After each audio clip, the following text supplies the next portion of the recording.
bakit ko daw sinasara ng business? Not acting. Not acting. Yung ano ba, ano na yun? Kaya, nagkatawa sa nila. Kaya nabay siya sa patulong din. Ayaw, nagkuha na lang sa pangkato niya patay. Kaya ang ano daw, ang parang pinagtulungan ng kasama niya. Ibang lahi. Ibang lahi, mga nasira mo. Pero meron namang ano, yung kay niya, mabait kang mga niya. Matapang naman daw kasi. Pag matapang ba? Katulad doon sa ano. Yun namang Ethiopia, problema sa akin, palagi akong tinatawag ng amo niya, yung matanda. Tapos natagal na ako. Lagi akong binibigyan ng matanda. Eh, siguro nagsaselos kasi siya yung katulong, tapos lagi akong ano. Hindi.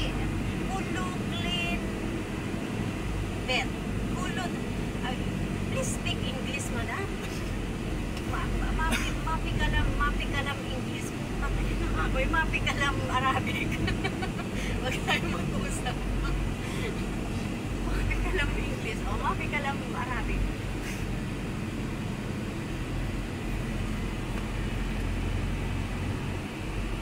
Tapos yung mga inaano sa akin ng Ethiopia, 5 taon na daw ako, di pa ako nakakaintindi ng siya. Eh, sabi ko, English nga kami. Wala ka nang Kasi nyo lang kasalan na.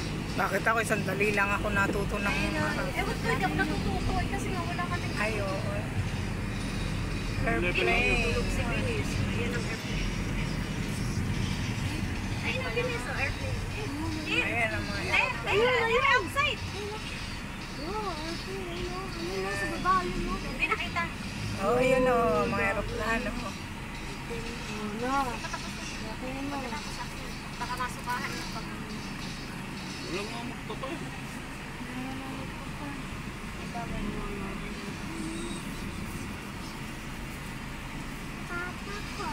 Nasaan ba baba? Wala na iwan ang papa mo. Doon sa airplane. Mag-work doon sa airplane. Sumakay. Wawalis din sa airport. Tapos yung dalawang itim na kasama doon, yung Kenya, nagpapabili sa akin ng dress daw, yung spaghetti sa hanggang dito daw. Ano itsura nyo nun? Yung dalawang itim. Kaya, gusto nila eh. Pag-uwi daw nila ng Kenya. Oo, nagsusot sila ng gano'n. Nagsusot silang ganun. Tsaka may sensor. Yeah, maiksi. Sa kanila. Gusto nila maiksi. Sabi ko, Oo. may tigi 100 doon. Sige, bibili ko kayong dalawa. Nagsusot sila nun sa lugar nila. Ano yan? Biglang kayo.